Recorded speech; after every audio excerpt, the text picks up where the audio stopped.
Gente, vamos lá, vamos refletir aqui um pouquinho.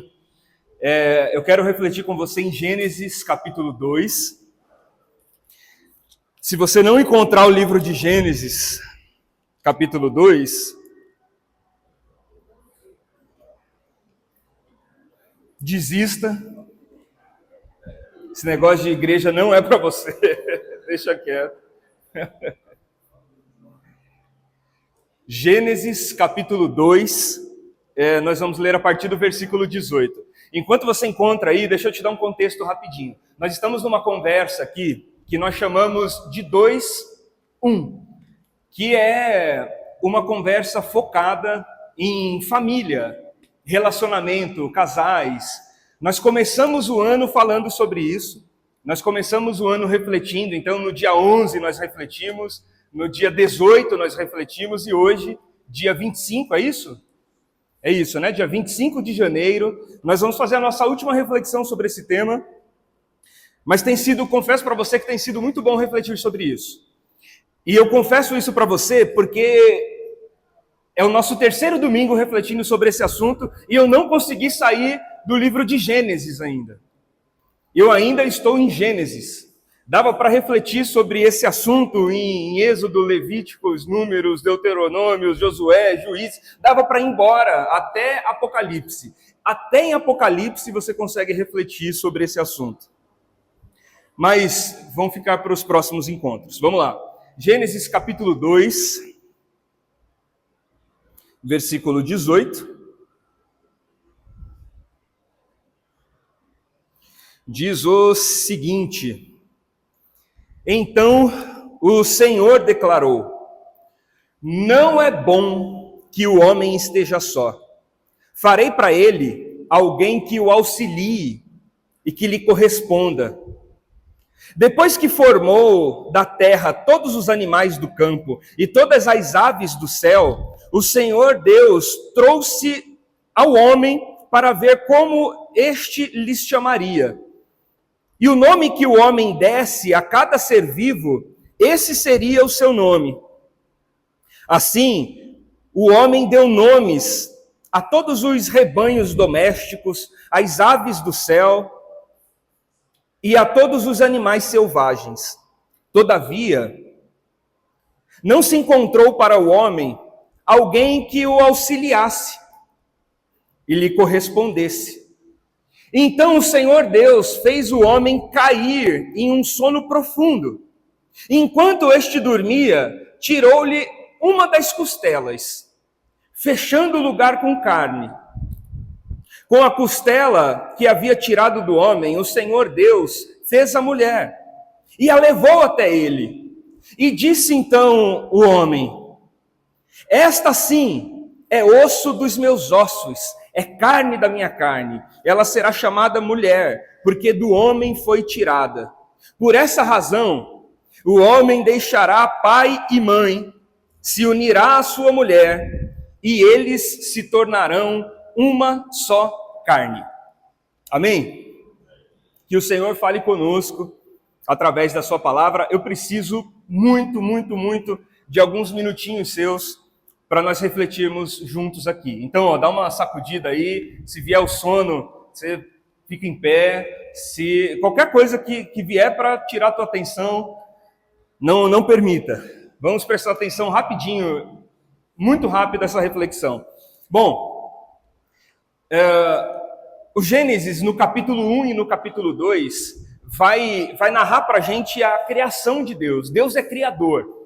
Tudo que existe, existe por Deus. E sem Ele, nada do que existe existiria. Quem diz isso é o apóstolo João, no capítulo 1. Então tudo, exatamente tudo que existe, Deus trouxe à existência. Deus fez existir. E Deus começa a sua criação em Gênesis capítulo 1, e ele vai avançando na sua criação, ele vai avançando no que ele forma, e à medida em que ele avança, Deus vai dizendo: é bom, é bom, é bom. Deus cria as aves dos céus, é bom. Ele cria os animais da terra, é bom. Todos os dias ele cria os luminares no céu, é bom, é bom, é bom. E quando ele conclui a sua criação no sexto dia, Quando ele cria os animais do campo que andam sobre a terra, quando ele cria os homens, ele diz: isso é muito bom. E muito bom não porque a última criação era melhor do que as anteriores. É muito bom porque está concluído. É muito bom porque o processo de criação foi concluído, acabou. Então é muito bom, aquilo que Deus fez é muito bom. E tem um detalhe nisso tudo que é muito interessante. Porque no texto que nós lemos agora, nós vamos ver o Adão dando nome a todos os animais e ele mesmo se sentindo sozinho, e Deus diz: então, não é bom que o homem esteja só, eu vou fazer para ele alguém que o corresponda, alguém que o auxilie. Eu vou fazer alguém semelhante a ele, igual a ele. Então Deus coloca um sono profundo em Adão, cerra uma das suas costelas, e da costela de Adão Deus cria a Eva. E apresenta a Eva a ele, e a resposta dele é: essa sim, ela é osso dos meus ossos, carne da minha carne. Só que naquele momento em que Deus faz a Eva, naquele momento em que Deus traz Eva à existência, não significa necessariamente que Eva já não estava presente na história e na vida do Adão. Se você for ler Gênesis capítulo 1, abre aí comigo, volta uma paginazinha só. Gênesis capítulo 1.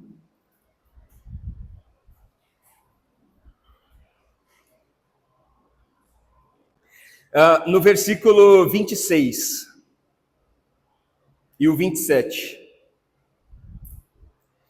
Vamos lá? Gênesis 1, 26 e 27. Então disse Deus: façamos o homem à nossa imagem, conforme a nossa semelhança. Domine ele sobre os peixes do mar, sobre as aves do céu, sobre os grandes animais de toda a terra e sobre todos os pequenos animais que se movem rente ao chão. Olha o versículo 27.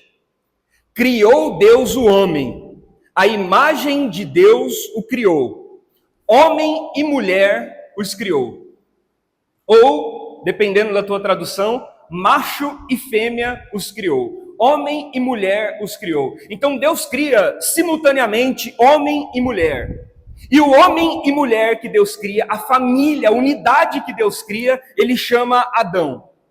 Adão é plural. Adão, ele é semelhante a Deus. Deus criou o homem à sua imagem conforme a sua semelhança. E Deus, o próprio Deus não faz isso sozinho. É o que nós vamos entender aqui no versículo 26. Então disse Deus: façamos o homem. Façamos. Nós cremos que Deus, ele se revela para nós em uma triunidade. Nós cremos no Deus Pai, o Deus Filho e o Deus Espírito Santo. Não como três deuses diferentes. Nós não somos politeístas. Mas nós cremos na manifestação de Deus em múltiplas formas, de outras maneiras, de várias maneiras. Então Deus é uma família, e Deus cria o homem uma família. Deus cria macho e fêmea. Ele cria homem e mulher e chama o seu nome Adão. Até que chega um instante, em que Deus agora vai, da costela de Adão, fazer ou retirar de dentro dele alguém que sempre esteve com ele e ele mesmo não conseguia notar. Porque se você for ver o capítulo 2 que nós lemos agora, o próprio Adão, quando ele começa a olhar para os animais e dar nome para os animais e cuidar de toda a criação, ele diz: puxa, não tem ninguém que me auxilie, não tem ninguém que esteja comigo, não há ninguém igual a mim. O elefante tem a elefanta. O seu girafa tem a dona girafa. O cabrito tem a cabrita. E o Adão ele olha e não vê alguém igual a ele. E então Deus coloca um sono profundo em Adão.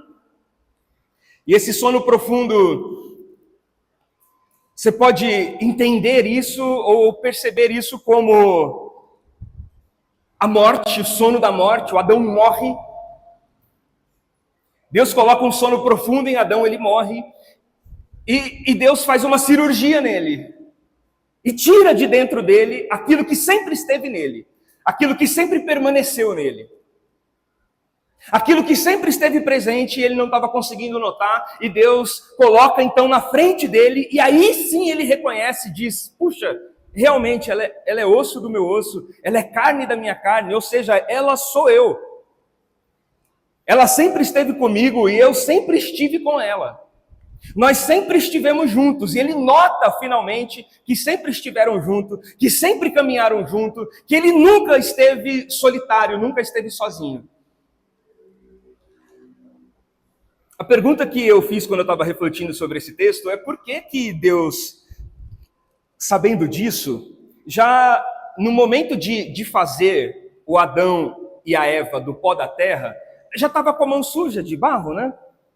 Já estava fazendo um bonequinho de barro, poderia já fazer o outro também, e eles já recebiam o sopro nas suas narinas, os dois, levantavam-se e, olha que maravilha, eles já se encontravam, já iam ser felizes para sempre, igual as histórias de princesa que a gente vê por aí. Por que Deus já não fez assim? Por que ele permitiu o Adão viver com a sensação de estar sozinho, trabalhar e usufruir de tudo que Deus criou, para que só então, depois disso tudo, Deus trouxesse para ele aquela que é osso dos seus ossos e carne da sua carne. Por quê? Por que isso?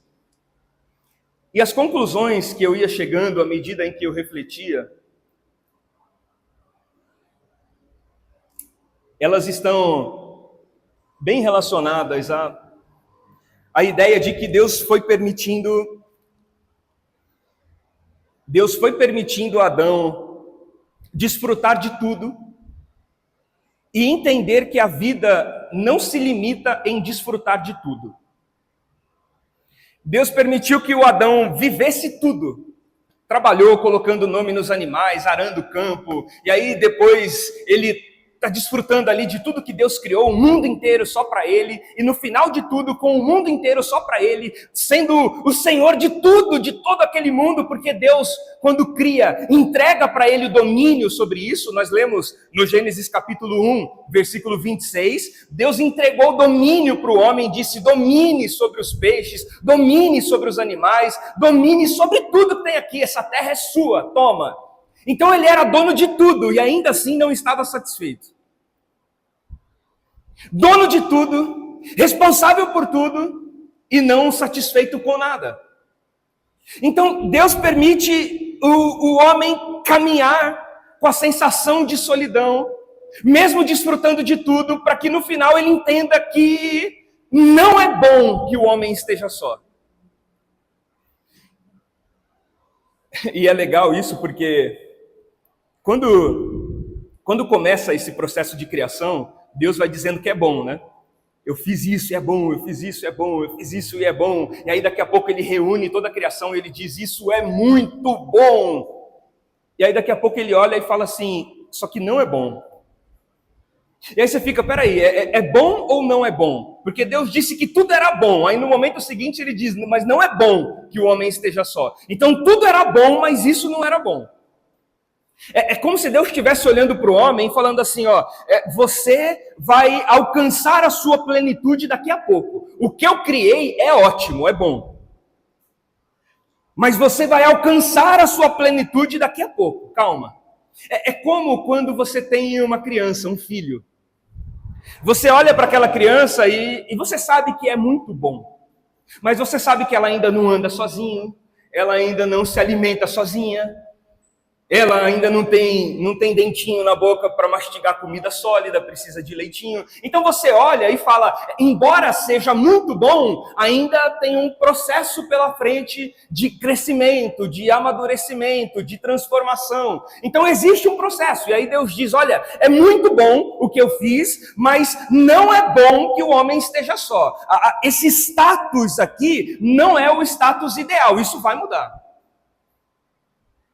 De alguma forma isso vai mudar. Então Deus entrega a Eva para o Adão, e aí então está a sua declaração: ela é osso do meu osso, e é carne da minha carne. E Deus então vai dizer: por isso, deixará o homem, o seu pai e a sua mãe, unir-se-á à sua mulher, e ambos serão uma só carne. Então é sobre isso que eu quero refletir com você, sobre essa unidade, sobre essa comunhão que nos torna uma só carne. Diferente do que a gente pensa, eu sei que talvez você já tenha ouvido falar por aí. Deixa eu ver se não tem. Não tem proibição em falar, né? Não tem crianças aqui, tirando a Monique. Não tem mais, então eu posso falar numa boa.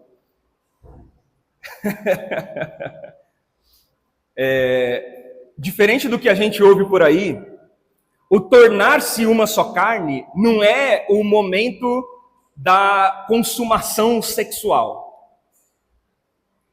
Vamos nos tornar, agora que nós casamos, nós vamos nos tornar uma só carne. Presta atenção no detalhe que eu botei, tá? Agora que nós nos casamos, vírgula, nós vamos nos tornar uma só carne. Não, mentira, bobagem. Não é. Não. Não é isso. Não é sobre isso. Se tornar uma só carne é um processo de unidade, de comunhão absoluta, plena, transparente, que tem origem em Deus, que não se resume em um ato sexual, não se resume em uma transa. Você não se torna uma só carne com alguém na cama. Você se torna uma só carne com alguém na vida. É a maneira como nós vivemos. São as decisões que nós tomamos. É o caminho que nós percorremos. De forma que o grande objetivo nesse trajeto é se tornar uma só carne. Então deixará o homem pai e mãe, unir-se-á à sua mulher, e agora eles estão em uma jornada de unidade, se tornando uma só carne. E o problema para a gente, na maioria das vezes, é que o nosso interesse mesmo, de repente, não é ser uma só carne. O interesse da gente, na maioria das vezes, é permanecer sendo duas pessoas, conservar a nossa individualidade, encontrar um jeito de viver bem com o outro. Vamos botar regras aqui. Esse aqui é o seu limite, é o seu espaço. Esse aqui é o meu limite e é o meu espaço. Isso aqui é para você e isso aqui é para mim. Aqui que é para mim você não toca, ali que é para você eu não toco. Nós colocamos limites e vamos viver bem. Então nós arrumamos um jeito de viver bem estando separados. Entende? Então, ao invés de uma só carne, nós tentamos dar um jeito de continuar sendo dois. Ao invés de ser um, nós inventamos uma forma de continuar sendo dois, mas colocando limites para a gente viver bem como dois. Então, cada um conserva a sua individualidade. E a gente segue a vida como se estivesse tudo bem. Eu disse que é a maioria, porque com certeza aqui hoje não tem isso. Nessa igreja isso não acontece, isso é só para as outras.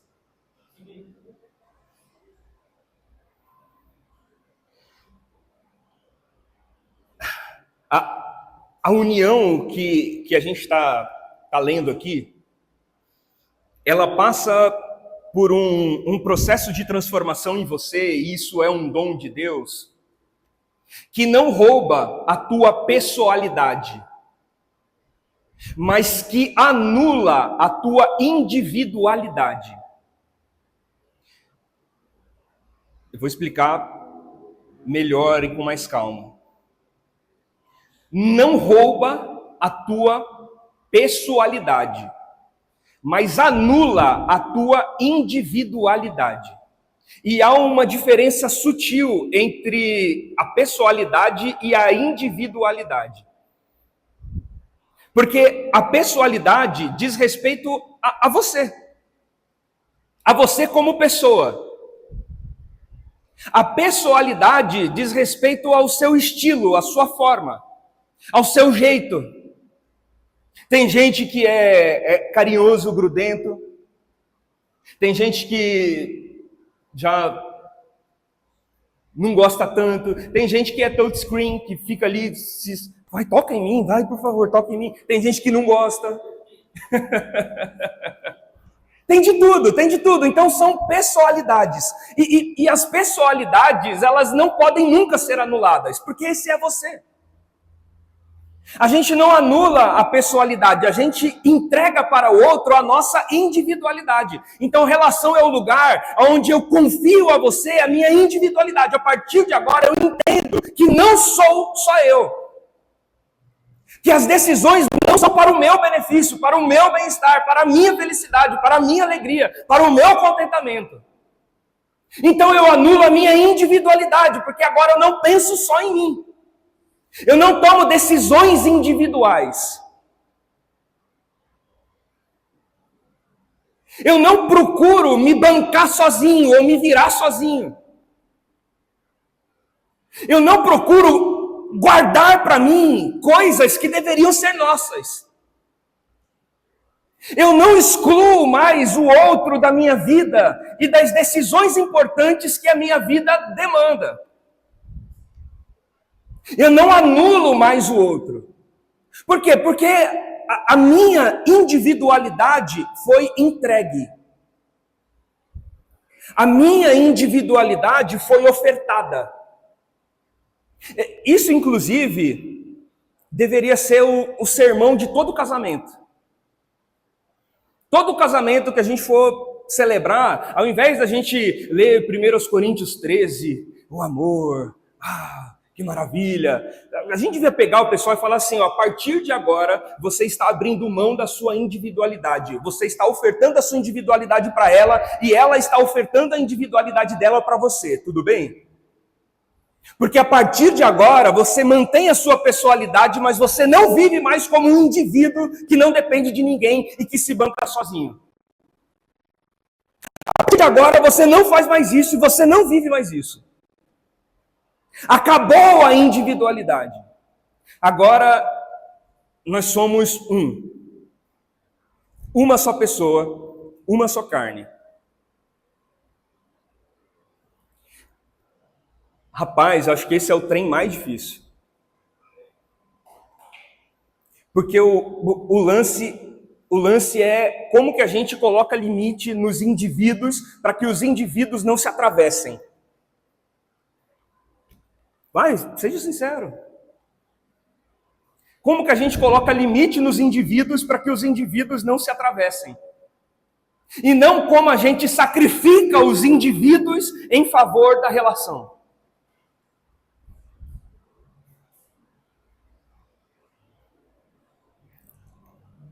Como a gente toma decisões sozinho. Não, isso aqui eu não quero para a minha vida. Não, isso aqui eu já avisei ele antes. Falei com ele quando a gente namorava. Já falei que isso aqui... tem um nome isso, é individualidade. Falei para ele antes da gente namorar. Isso aqui eu já tinha falado para ela, viu? Que aqui funciona assim. Quer casar comigo? É desse jeito aqui que funciona assim. Pega um espelho e casa consigo.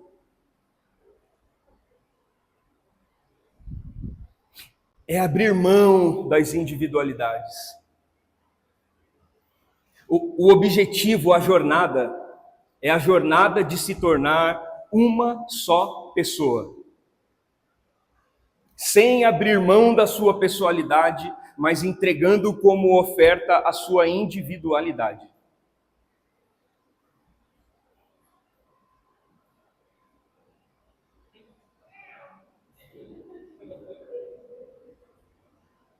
Amém, amém? Não é aquele amém, amém, mas é um amém, né?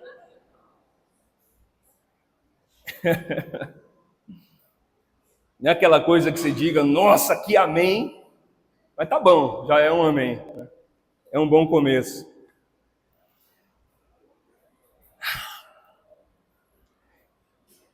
E é engraçado que no capítulo 2 aqui, que nós lemos, Deus então ele vai dizer, né?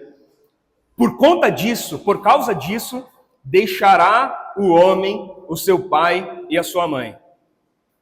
Por conta disso, deixará o homem seu pai e sua mãe. Os TDAH daqui da igreja, a gente vai dominar o mundo, gente, não é possível. A gente vai dominar o mundo, não é possível. Por conta disso, deixará o homem o seu pai e a sua mãe, unir-se-á à sua mulher, e ambos serão uma só carne. Então, tem vários aspectos nisso. Eu, quando era mais jovem, eu lembro que eu ouvi um dia uma frase sobre o deixar em 3 aspectos. Deixará o homem pai e mãe o deixar em 3 aspectos. E para mim, aquilo por muito tempo significou a interpretação desse texto. E obviamente que hoje não é mais a minha interpretação fundamentada, a gente aprofunda o entendimento. Mas inicialmente o que eu ouvia sempre era, bom, deixará o homem pai e mãe, é deixar geograficamente, é deixar emocionalmente e é deixar financeiramente. Deixar geograficamente é porque é o seguinte, meu irmão, tu casou, agora toma o teu rumo. É deixar geograficamente. Deixar emocionalmente, que é aquele lance de corta o cordãozinho, sabe? Umbilical, corta. Não é para virar a cara, mas corta o cordãozinho. E deixar financeiramente, porque não adianta nada. Você casou e tá todo dia lá, ô mãe, tem arroz aí? Ô mãe, fez compra, mãe? Ô pai, preciso pagar umas contas. Então, deixar em 3 aspectos. Muito legal isso. Mas deixa eu complementar esse pensamento. Inclusive, no deixar geograficamente, no dia que eu ouvi, eu não lembro onde foi, quando foi e quem falou, mas eu lembro da frase. Ele falava assim, ó, o deixar geograficamente, inclusive, você tem uma escolha muito sábia para fazer. Você vai morar num lugar que não seja tão perto para eles não irem de chinelo, mas que também não seja tão longe para ter que levar mala. Então, que seja num caminho ali estratégico, seja num ponto certo ali. Mas eu quero te dar uma outra impressão, uma outra percepção sobre esse assunto. Que é o seguinte. Já começou a chover aqui, né? Oh, Jesus. Espera aí. E o pior é que ontem estava um friozinho tão gostoso, né? Eu falei assim, oh Deus, obrigado. O Senhor está cuidando de mim. Aí eu acordei hoje e falei, amém, tá bom, tudo bem. Eis-me aqui. Ai, meu Deus do céu. Então vamos aprofundar esse deixará. Tenta pensar nas nossas dependências, na maneira como nós nos sentíamos seguros, aconchegados, no ritmo de vida que nós tínhamos. Tenta pensar no tipo de pessoa que foi formada em nós, no tipo de personalidade que foi criado em você, desde o momento em que você nasceu e foi criado por papai e mamãe, até o momento em que você disse sim no altar para alguém. Tenta pensar nisso. Não tenta pensar, deixar pai e mãe que tchau pai e mãe que agora eu estou indo embora. Tenta pensar na formação que você teve até aquele momento. Na vida que você levou até aquele instante. No nosso primeiro encontro aqui, eu falei para você o seguinte, eu falei, gente, a gente carrega uma bagagem junto. Ninguém aqui é 0 quilômetro. Porque você nasceu, você teve uma família, você teve pai ou teve ausência de pai, você teve mãe ou teve ausência de mãe, você teve irmãos ou cresceu sozinho, e tudo isso vai formando você. Tudo isso vai fazendo de você, de repente, uma pessoa que compartilha muito, uma pessoa que não compartilha nada. E aí você vai entendendo, você fala, bom, ele está acostumado a ter tudo só para ele, porque ele era filho único e tudo era só dele. Ele nunca teve que dividir nada do que ele tem com ninguém. E aí o outro divide tudo, porque ele cresceu numa casa que tem 35 irmãos, então ele está de boa. Ele está tranquilo, está acostumado a fazer isso. E a gente vai entendendo qual é a nossa formação. Depende do lar que nós crescemos, da educação que nós tivemos, da escola que nós estudamos, dos amigos que nós tivemos, das pessoas que nós nos relacionamos antes daquele momento. Depende de muita coisa. Então imagina que Deus está dizendo, a partir de agora, deixe isso. Deixe isso para trás. E inicie uma jornada de unificação com alguém. Uma jornada de comunhão absoluta com alguém. Então deixe isso para trás. De alguma forma, de algum jeito. Tenta deixar o passado no passado. Tenta deixar os traumas que aconteceram no passado.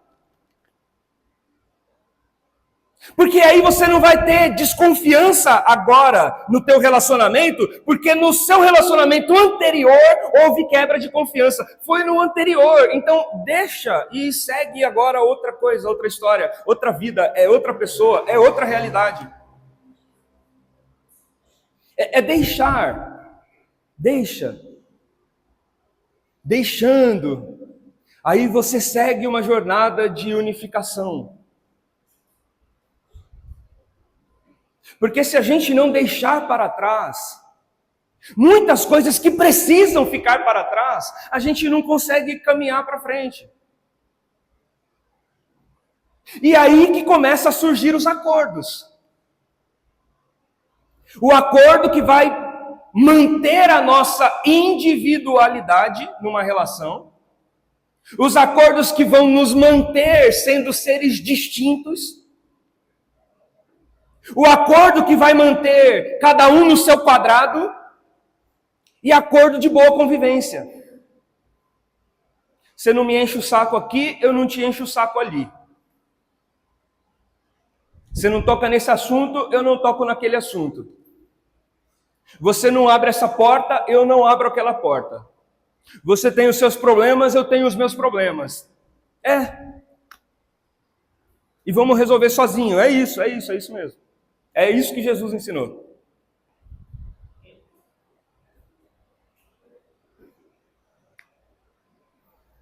Consegue entender?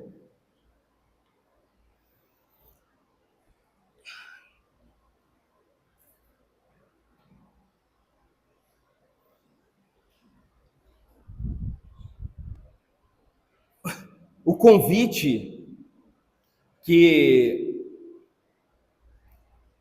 o texto faz para a gente, que é o deixar, é o convite de se estabelecer num propósito, num objetivo. E meu irmão, minha irmã, essa comunhão, ela é generalizada. A Bíblia vai falar sobre isso para a gente em vários aspectos. Por exemplo, ela vai dizer para a gente que nós temos um só Deus, uma só fé, um só Espírito, um só batismo. Olha para a gente aqui e vamos ser sinceros. Você acha que tem uma só fé aqui dentro?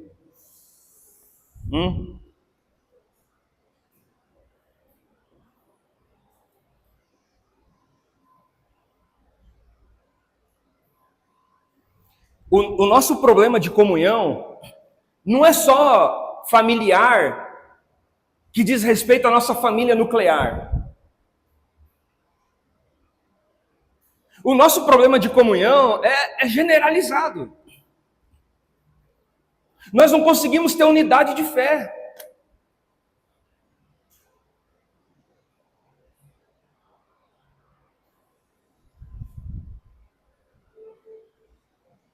Nós temos dificuldade de caminhar juntos, respeitando as pessoalidades do outro e abrindo mão da nossa individualidade para isso.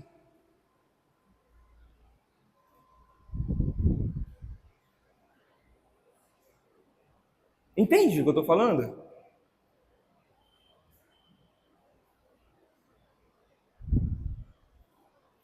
A Bíblia vai falar para a gente que é uma só fé. E aí sabe qual é o problema?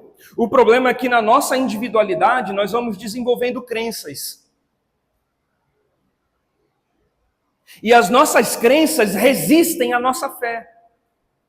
Eu vou falar uma coisa para você e eu queria que você guardasse isso no seu coração, por favor. Por favor, por favor. Nós vamos sempre achando que o contrário da fé é a incredulidade. O contrário de alguém que tem fé é o incrédulo, e não é. O contrário da fé é a crença. O contrário da fé é o crente, é a crença. Porque quando a fé alcança um incrédulo, ela vai encher ele, afinal de contas, ele está vazio de fé. Então, quando a fé alcança um incrédulo, ela conecta perfeitamente, ela enche. O problema é quando a fé encontra um crente. Porque quando a fé chega e encontra você cheio de crenças, as suas crenças resistem à fé. Entende? Não, peraí, Deus, eu não acredito assim.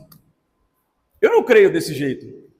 Eu não acho que é de Deus isso aqui. Eu não sei o quê. Aí chega a fé para você e a fé não tem êxito em você porque você está cheio de crenças. Então as nossas crenças resistem à fé.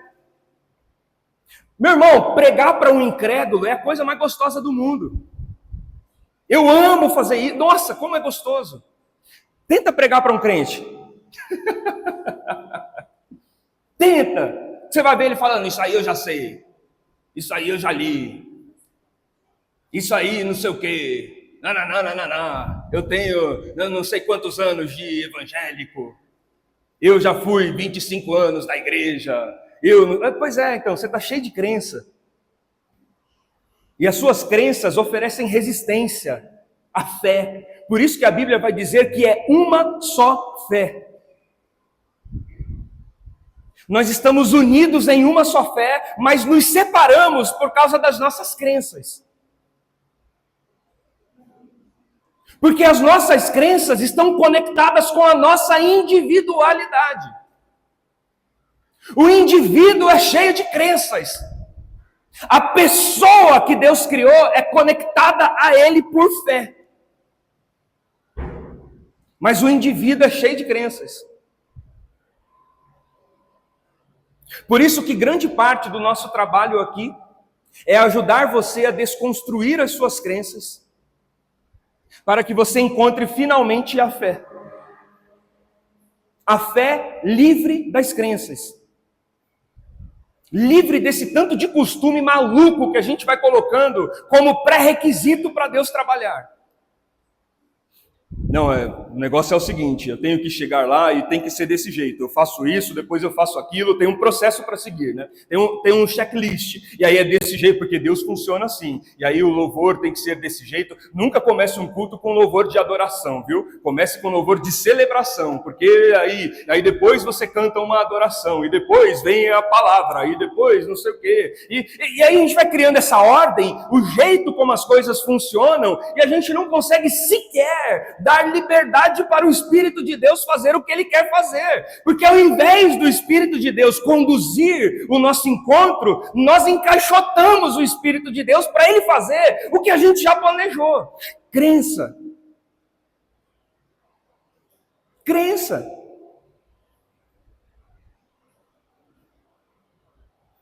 E aí a gente fica preso às crenças e deixa de lado a fé.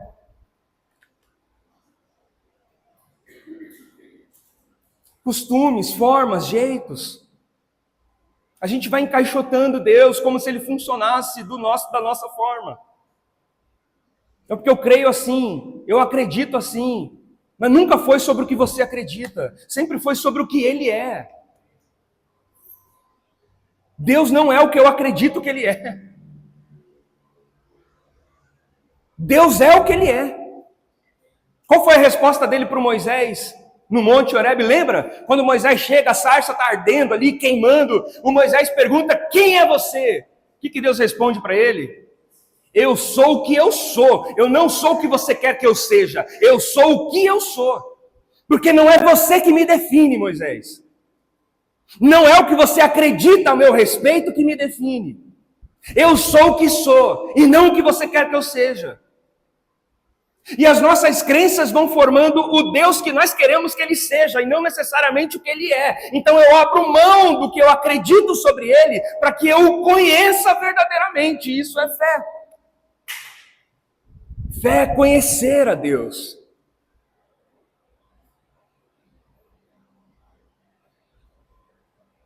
Dá para entender?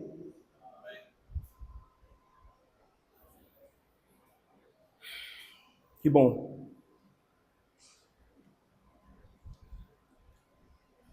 A gente começa a entender sobre comunhão quando a gente começa a abrir mão da nossa individualidade.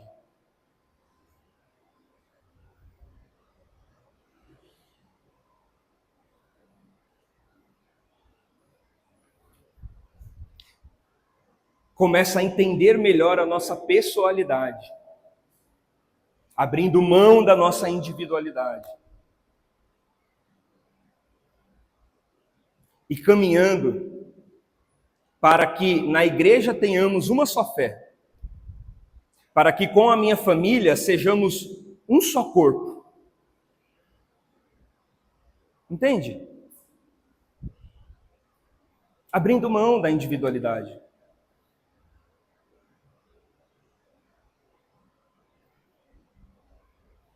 Daquele negócio, sabe? Não, eu sou sanguíneo. Não, você não é sanguíneo. Você é um desviado.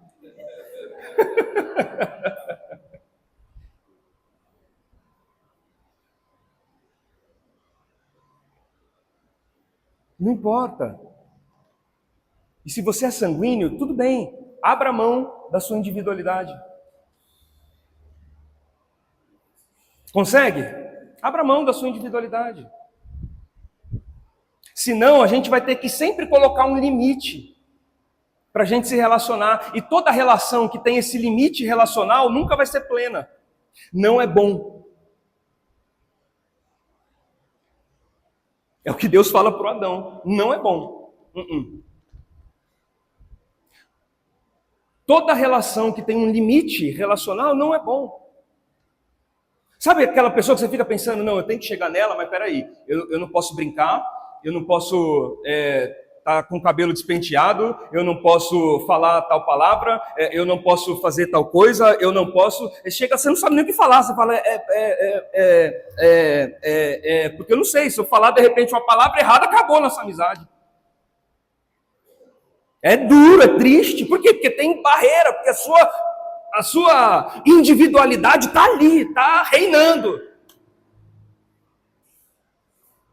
Então tem que abrir mão da individualidade. Viver a pessoalidade. Amém? Glória a Deus. E nós vamos encerrar aqui com o clássico desafio. Vocês conversaram durante a semana? Vixe! Conversaram durante a semana? Depende do que você chama de conversa, né?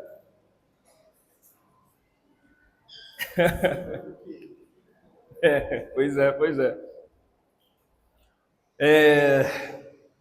Pode colocar, Wagner, por favor?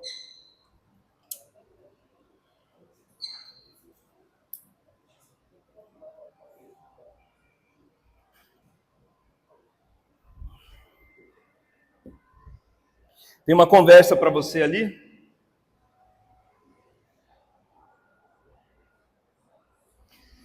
Para você bater um papo em casa, com a sua esposa, com seu marido, com seus filhos, com seus irmãos. Sabe os limites da relação, sabe? Sabe aquela gaveta que você fechou e proibiu seu marido de abrir? Sabe? Sabe aquele armário que você trancou e falou para sua esposa, se botar a mão aqui o bicho vai pegar, sabe? Então, o que a partir de agora precisa deixar de ser só meu para se tornar nosso?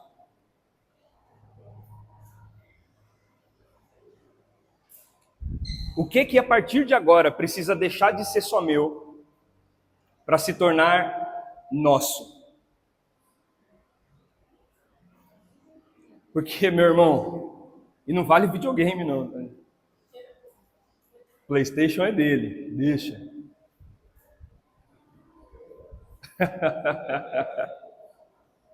Meu irmão, o problemão, de verdade, não pensa que é o diabo tentando destruir sua família, é o inimigo que está furioso com você. O problemão mesmo é que você quer continuar sendo você e só você. Esse é o grande problema do teu casamento, da tua família, da tua relação com os teus filhos, com os teus pais, com os teus irmãos, com os teus amigos. O problema é esse. Não, pastor, é que o diabo está se levantando contra a minha família. O diabo está se levantando contra mim. Meu irmão, sim, eu não sou advogado do diabo. Mas ele tem mais o que fazer. Puxa vida. Tem 8 bilhões de pessoas no mundo e só um diabo. Aí você acha que ele olhou e falou assim, nossa, eu vou lá destruir a casa do Cláudio. Ele não precisa, sabe por quê? Porque a gente faz isso sozinho.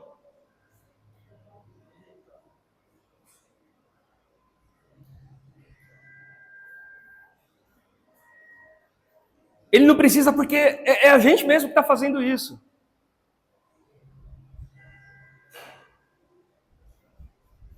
E você vai ver como as coisas podem ser diferentes a partir do momento que a gente toma posições diferentes. A partir do momento que a gente muda a forma de pensar, a forma de se posicionar, a forma de agir. Deus nos abençoou para nós vivermos juntos em comunhão.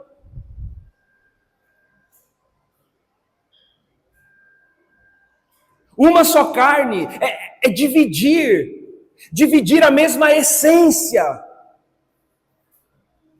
É estar na mesma página, apontado para a mesma direção, desfrutando dos mesmos objetivos. Respirando o mesmo ar, pisando no mesmo chão, é um só.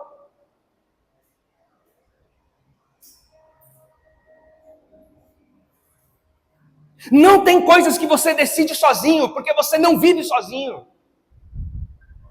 Não tem coisas que são só suas, porque você não vive mais sozinho. Não tem coisas que você resolve, porque você vive mais sozinho.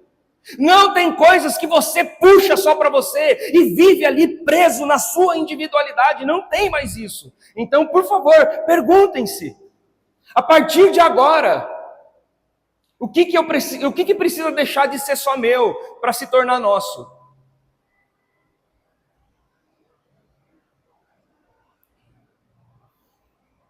Tempo, decisões, dinheiro. Você acredita, aqui, de novo, aqui isso não acontece nessa igreja, glória a Deus. Mas você acredita que ainda existe, agora, século 21. A gente já saiu da pós-modernidade, a gente já está na neomodernidade, outra coisa, já o mundo já mudou, já tem inteligência artificial, já tem robô humanoide.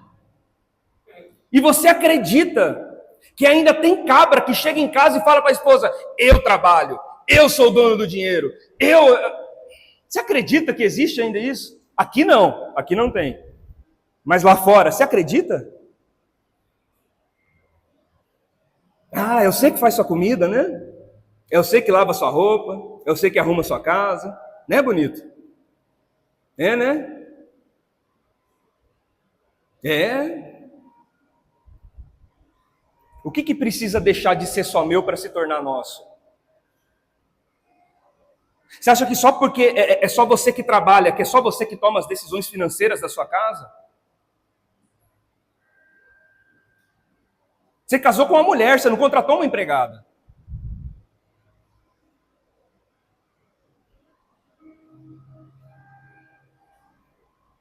Tempo, decisões, dinheiro, rotina, prioridades, sonhos, dores. O que tem que deixar de ser só meu para virar nosso?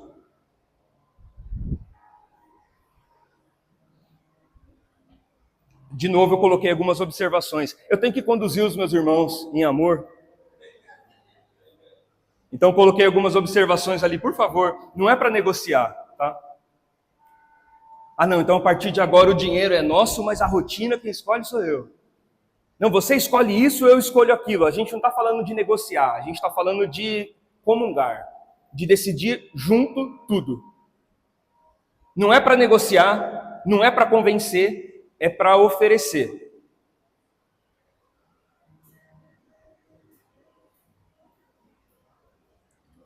Unidade, eu gostei muito dessa frase, viu? Unidade não nasce de acordos, nasce de rendição. Unidade não nasce de acordos, nasce de rendição. A gente acabou de cantar aqui, né? Musiquinha do Papai Noel, você sabe? Ho, ho, ho, ho.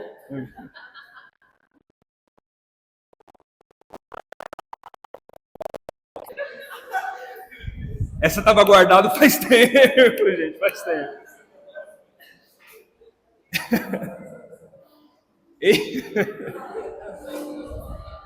Olha o foco, olha o foco, olha o foco.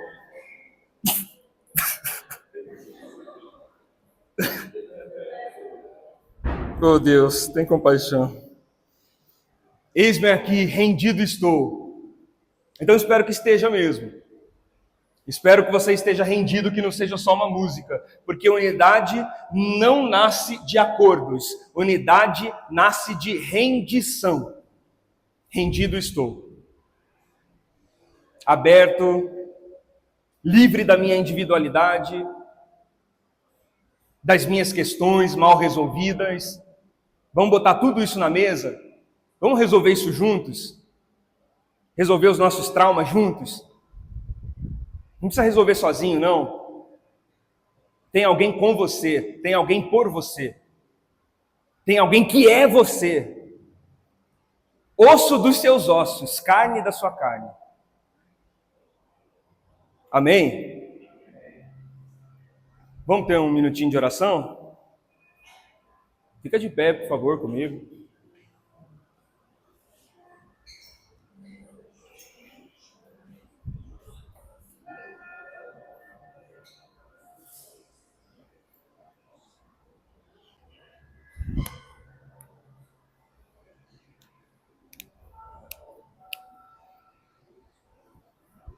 Ixi. Deixará, portanto, o homem, papai e mamãe,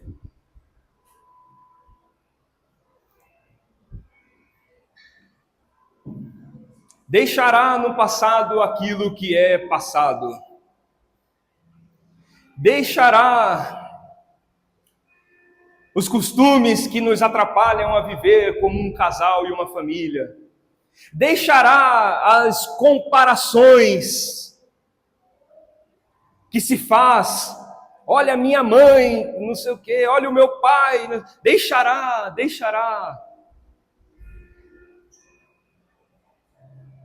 Deixar, render, ofertar. Eu gostaria muito, de todo o meu coração,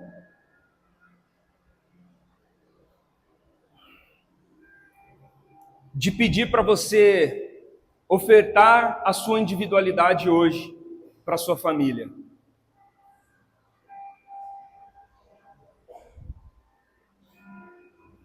Esse é o meu pedido para você. Ofertar a sua individualidade para a sua família. sacrificar a sua individualidade. Você não se basta.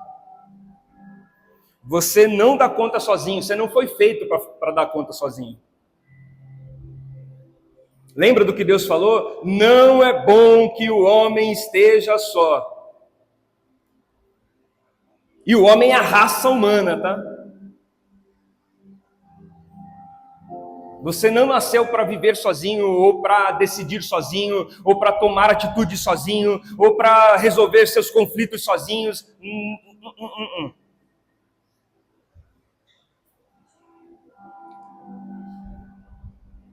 O que eu gostaria muito de desafiar você hoje é se você está disposto a abrir mão da sua individualidade em favor da sua família.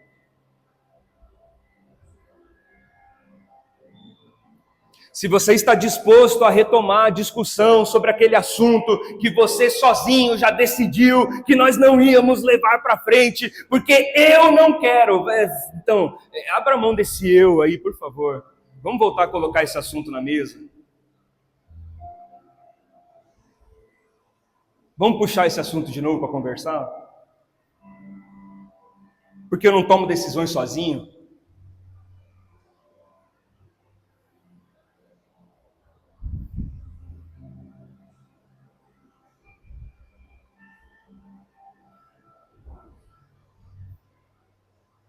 Amém?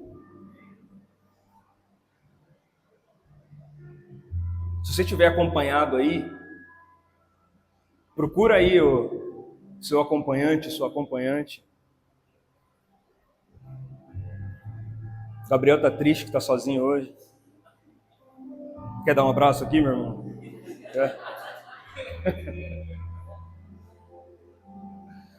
Mas só hoje, hein? Só hoje. A Bia é braba, viu? Se tiver acompanhado aí, procura aí o seu companheiro, sua companheira. E, gente, faz um pacto aí de coração. Fala, rapaz, eu quero mesmo de verdade, que esse trem aqui dê certo, que a nossa família seja tudo o que ela nasceu para ser, o que Deus construiu para ela ser. Eu quero que seja mesmo. E eu sei que é difícil, é mesmo, é sim. Abrir mão de você, da sua individualidade, daquilo que você quer, é difícil demais, mas é possível.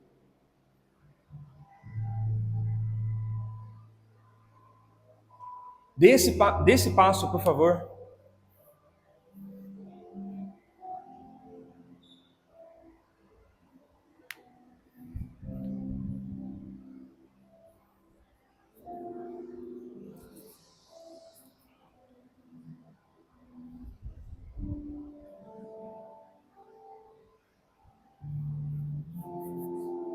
Amém.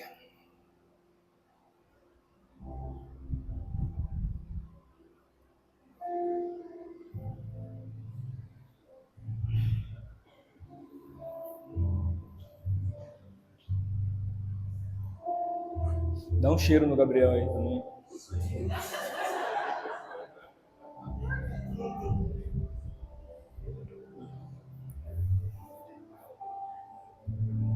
Amém. Eu queria que, se a pessoa não está aqui com você, mas pensa nela aí, pensa nele também, não tem problema. E se você não tem em quem pensar, pense. Brincadeira. Esse louvor eu não gosto. Se você não tem em quem pensar, por enquanto, saiba que você faz parte de uma grande família. De uma família de amigos e irmãos. E que da mesma forma, você também não deve viver sozinho e resolver sozinho e caminhar sozinho e achar que a vida se define sozinho. Você pode fazer isso junto com a gente. Nós podemos fazer isso juntos, nós podemos andar juntos nas nossas dores, nas nossas fraquezas, nos nossos desafios. E não precisa vir de pantufa, não. Pisar fofo, não precisa, não. Ai, pastor, é que eu tenho medo de atrapalhar. Ó, você deu sorte que eu sou crente. Senão você ia ver o que eu ia falar para você. Tem medo de atrapalhar o quê? Isso aqui é família, gente. É para a gente viver junto mesmo, assim, em união. Que se a gente não puder abraçar você nas suas dores, como que a gente vai celebrar com você as suas alegrias? Então são as duas coisas. A gente está aqui para desfrutar a alegria e para chorar as tristezas. A gente curte o que é bom, a gente chora o que é ruim, a gente faz isso junto. Amém? Vamos orar? Vamos. Senhor Jesus, obrigado por podermos refletir um instantinho aqui sobre a sua palavra, sobre o que o Senhor deseja de nós, o que o Senhor quer de nós. Te agradecemos de todo o nosso coração. Que o Senhor nos ajude, ó Deus, a vivermos em comunhão e a vencer de fato aquilo que é o nosso pior inimigo, que é nós mesmos, a nossa individualidade, o nosso ego. Vencer o nosso desejo de estar certo, de ter razão.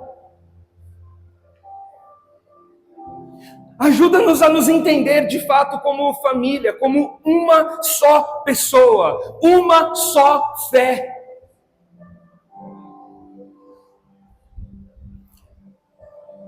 Trabalha, Senhor, no nosso coração nessa manhã de hoje, para que isso seja um fato realmente, para que isso seja uma verdade realmente. Os casais que estão aqui, Deus, que o Senhor os abençoe. Se até hoje nós colocamos limites entre o que é meu e o que é seu, entre um espaço de um e o espaço do outro, não invada o meu espaço, não toque nesse assunto, se até hoje nós vivemos como dois, que o Senhor nos convença hoje a finalmente viver como um. Não há distinção, não há separação. Nós somos um só. O Senhor nos uniu e nós somos um só. Que isso esteja claro em nós, nítido em nós. Que o Teu Espírito Santo convença o nosso coração, para que haja perdões nessa manhã aqui de hoje, para que haja reconciliações nessa manhã aqui de hoje, ó Deus. Restaurações,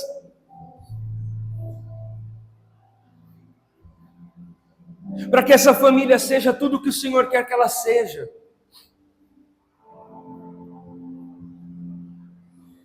Para que essa família alcance tudo o que o Senhor quer que ela alcance.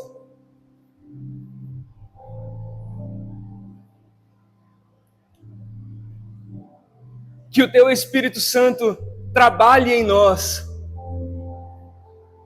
Que o Teu Espírito Santo trabalhe na nossa vida.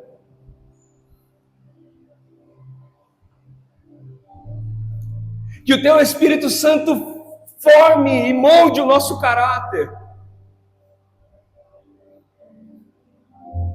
Para que os nossos corações se encontrem definitivamente.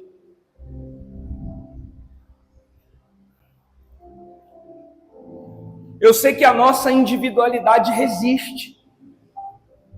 Da mesma forma como as crenças resistem à nossa fé, a individualidade resiste à comunhão, resiste à união. Mas nós queremos ofertar a nossa individualidade hoje, Senhor, sacrificar a nossa individualidade hoje no altar do Senhor, no altar da nossa família. Nós queremos sacrificar a nossa individualidade.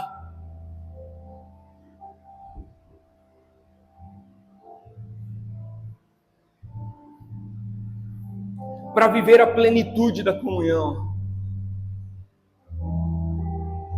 Não é bom estarmos só, não é bom resolver as coisas sozinho, não é bom dar o seu jeito, não é bom viver como se o outro não existisse, não é bom e não é bom. Que sejamos convencidos hoje disso.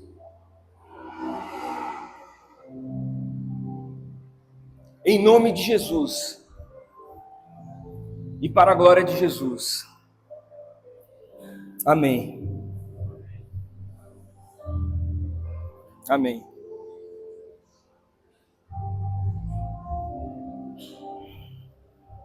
Amém. Senta um segundinho aí, por favor.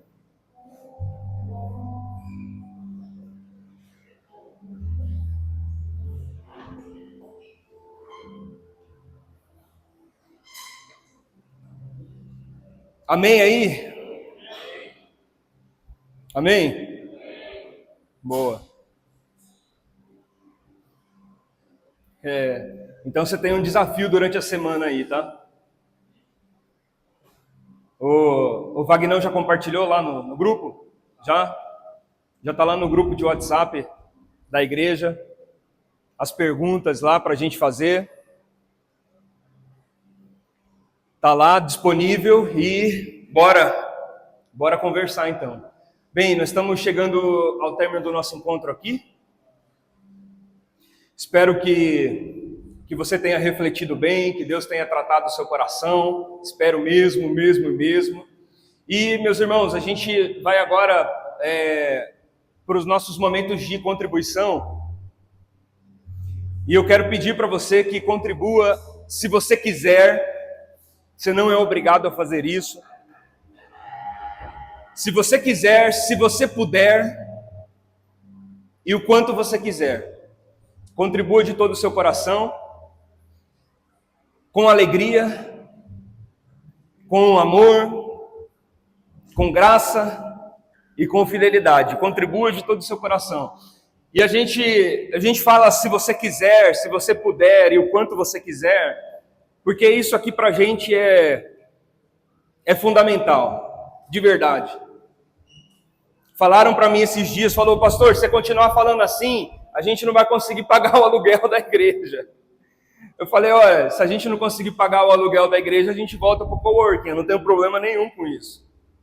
Problema para mim seria se eu tentasse de alguma forma convencer você a fazer algo que você não queira. Ou prometer para você algo que Deus não prometeu. Ou iludir você com algo que Deus não disse, para poder tirar de você algum tipo de recurso. Meu irmão, eu estou numa boa. Se a gente um dia não conseguir arcar com as despesas aqui, o coworking é a menos de um quarteirão. A gente já saiu de lá. Não tem problema nenhum. Deus não habita nessa estrutura. Se a gente for para o coworking, Deus vai com a gente. Se a gente for para a pracinha ali no estacionamento, se não tiver nenhum coworking, Deus também está lá com a gente. Então, meu irmão, de todo o seu coração, se você entende o que a gente está fazendo aqui e acha que de fato o que a gente está fazendo aqui é relevante, sério, transformador, então, por favor, coloque o seu coração nisso também e contribua, tá bom? Tem QR Codes, olha que chique, QR Codes espalhados por aí, em alguns lugares você vai encontrar, e aqui na frente também, talvez o celular não pegue a câmera, mas tem espalhado por aí, e também a chave Pix, a galera que acompanha a gente também à distância, inclusive agradecer a galera que acompanha a gente de longe, de outros estados, de outros países, e que contribuem também com a nossa estadia aqui. Deus abençoe vocês. A nossa chave Pix é Pix, que original, né? A nossa chave Pix é pix@batistamosaico.com.br. pix@batistamosaico.com.br. Amém? Glória a Deus.